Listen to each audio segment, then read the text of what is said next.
Karibu sana mtazamaji wa Zone Media. Kama kawaida naitwa Victor Moshi, mtangazaji wako kinara kabisa. Sasa kama kawaida tunazungumzia issue nzima ya Mashariki ya Kati, mzozo ambao unazidi kuwa mkubwa sana na unazidi kugusa maisha ya watu wa sasa, watu wa Gaza wakipita kwenye tabu nyingi sana za mzozo wa Mashariki ya Kati. Sasa Waziri Mkuu wa Israel Benjamin Netanyahu siku ya leo asubuhi ameweza kufanya mkutano wa serikali na viongozi wa Israel. Na Netanyahu alikuwa na ajenda tatu kubwa ambazo amezizungumzia katika mkutano wake wa leo hii mapema kabisa Jumapili asubuhi, ambapo Waziri Mkuu Benjamin Netanyahu ameenda na ajenda zake tatu. Ajenda ya kwanza ilikuwa ni issue ya Hamas, lakini ajenda ya pili issue ya Hezbollah wa Lebanon, lakini ajenda ya tatu ilikuwa ni Houthi pale nchini Yemen.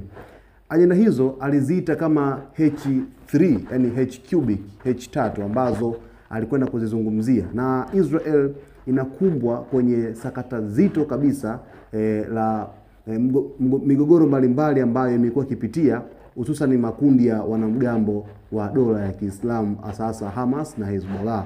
Tunafahamu kwamba Israel sasa hivi anasafa kwenye vita na Hamas, ambapo baada tu ya Israel kukiuka sheria za kusitisha mapigano akaanza tena kuishambulia Hamas katika ukanda wa Gaza, na Wapalestina wanapitia wakati mgumu sana. Sasa ngoja nikuchambulie kuhusiana na kikao cha leo cha Waziri Mkuu wa Israel Benjamin Netanyahu, kikao cha serikali. Netanyahu ya kwanza alizungumzia kuhusu Hamas. Kwanza kabisa alizungumzia kwa upana mkubwa kabisa kwamba ni jinsi gani jeshi la Israel linaendeleza operesheni zake katika ukanda wa Gaza.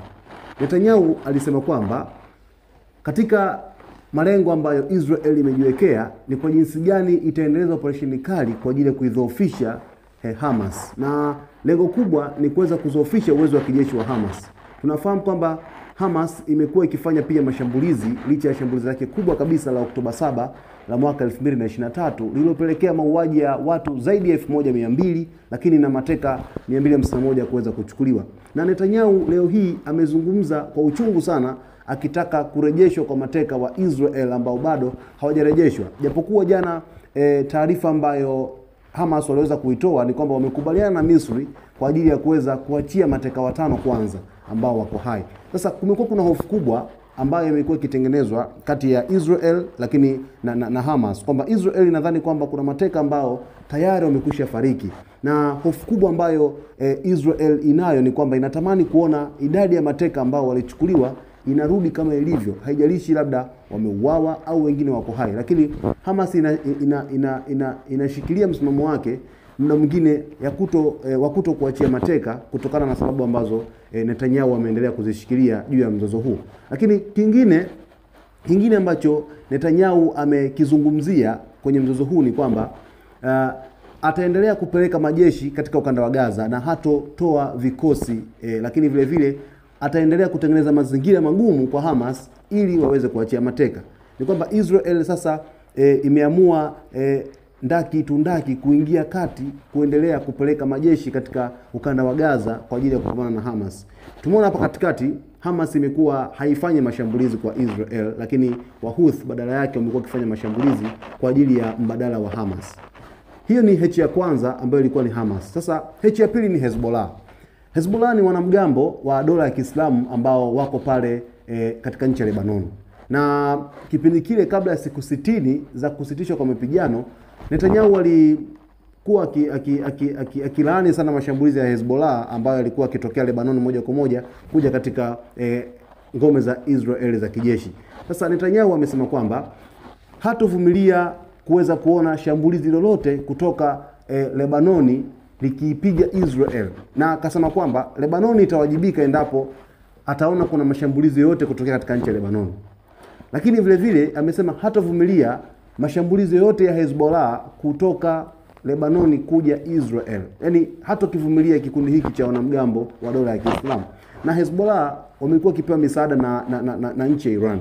Iran imekuwa kitumia vikundi hivi vya dola ya Kiislamu vya wanamgambo kwa ajili ya kuikuza dola yake ya Kiislamu katika Mashariki ya Kati, lakini vile vile kukuza nguvu yake ya kijeshi zaidi katika Mashariki ya Kati. Ndio maana Wahouthi leo hii wana nguvu kubwa, lakini Hamas pia wana nguvu kubwa, lakini Hezbollah wana nguvu kubwa. Licha ya kuwa Netanyahu akisema kwamba atazidi kuendeleza mashambulizi kwa ajili ya kuweza kupeleka udhoofishwaji wa majeshi hayo, lakini bado vikundi hivyo vimeonekana vikijitanabaisha kwamba vina nguvu kubwa ya kijeshi na ya kupambana na Israel. Licha ya kuwa Marekani ametia mkono mkubwa sana kwa Israel kwa ajili ya kuendelea kupambana katika migogoro hii mikubwa kabisa. Lakini Netanyahu pia akazungumzia ishu ya H ya tatu ambayo ni Houthi. Sasa moja kati ya kitu ambacho Israel inakipitia sasa hivi ni ishu nzima ya kupambana na wanamgambo hawa wa nchini Yemen. Wahouthi bwana, wao kama kawaida wamekuwa na muendelezo wa kufanya mashambulizi katika ile pwani ya Red Sea, nikimaanisha Bahari Nyekundu. Ni moja kati ya lango kubwa la kibiashara ambalo nchi mbalimbali za mataifa makubwa ya kimagharibi yamekuwa yakichukua bidhaa hasa mafuta yakipitisha katika Bahari Nyekundu kwa ajili ya kusambaza sehemu mbalimbali. Sasa Wahouthi wameendelea kufanya mashambulizi kwa ajili ya kuwasapoti wale watu wa Gaza, na wao wamesema kwamba wataendelea kufanya mashambulizi, na taarifa imetoka leo ya msemaji wa kikundi hiki cha wanamgambo cha Kihouthi kwamba Yahya Saree alisema kwamba wao dola yao ni kuendelea kufanya mashambulizi kwa Israel hadi pale ambapo itakoma kuishambulia Gaza, lakini vile vile itaruhusu misaada kuingia katika ukanda wa Gaza. Netanyahu, kumbuka, kupitia jeshi lake la Israel walizuia kabisa misaada kuweza kuingia katika ukanda wa Gaza, jambo ambalo linakiuka taratibu na sheria za vita. Kwenye vita kuna sheria inasema kwamba mkiwa kwenye mapigano, kwanza kabisa wale binadamu ambao hawana hatia, kina mama na watoto, hawapasi kuweza kuguswa. Lakini tumeona pale Gaza kuna vifo vingi vya mama na watoto, lakini vile vile misaada imekuwa ikizuiliwa. Ndio maana Netanyahu kuna muda wanamuona kama ni mtu ambaye ni mhalifu wa kivita, kwa sababu anafanya matendo ambayo hayakubaliana na sheria za vita za hapa duniani, ikiwa Umoja wa Mataifa inazitambua. Lakini sasa wale Wahouthi ndio kitu ambacho wanakerwa nacho, ndio maana wanaendelea kufanya mashambulizi kila siku katika nchi ya Israel, na leo hii asubuhi wameweza kurusha ballistic missile, yani kombora la ballistic kwenda Israel, japokuwa wanasema kwamba jeshi la Israel kupitia mfumo wake wa Iron Dome imeweza kulitungua hilo kombora na kuto kusababisha madhara kabla halijaingia katika ardhi ya Israel. Sasa pia Yahya Saree alizungumzia jinsi ambavyo waliweza kukabiliana na makabiliano matatu ya jeshi la Marekani kupitia ndege ya USS Truman, ambapo Wahouthi wamesema kwamba baada ya kukabiliana na mashambulizi ya leo matatu walifanikiwa kuweza kutopata madhara makubwa baada ya kuweza kushtukia mfumo wa operation wa kisiri wa Marekani kwa ajili ya kambi za Kihouthi. Sasa Netanyahu amesema kwamba anaishukuru sana Marekani kwa kuendelea kuisapoti juu ya kushambulia Houthi.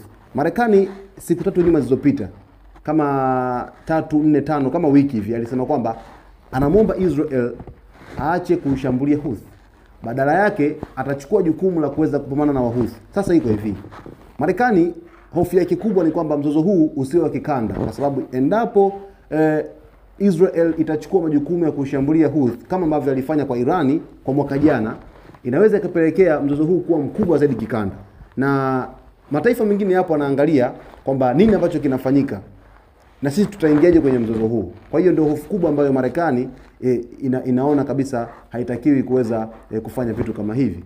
Sasa lakini vile vile kupitia kauli ambayo Netanyahu amezungumza kwa kushukuru Marekani, ameendelea kusema kwamba Israel itaendelea kujihami juu ya Wahouthi kwa namna moja ama nyingine kwa ajili ya kuweza kulinda usalama wa watu wa Israel. Kwa hiyo kuna vitu vingi sana hapa ambavyo waziri mkuu wa Israel Benjamin Netanyahu amevizungumzia kuhusiana na mgogoro huu mkubwa wa Mashariki ya Kati. Sasa nimekupitisha tu kwenye hili la Netanyahu kuhusiana na kikao chake cha leo ambacho amekifanya na serikali yake, na hii yote ni kwa ajili ya hofu kubwa ambayo inamkuta Israel kwa ajili ya kuendelea kupata wasiwasi kwa hiki ambacho kinamkuta hivi sasa kwenye Mashariki ya Kati. Kwa hiyo mtazamaji wa Zone Media, kama bado hujaweza kusubscribe channel yetu, basi wakati ni huu uweze kusubscribe, lakini kulike video zetu, kucomment pamoja na kushare. Na jina langu ni Victor Moshi.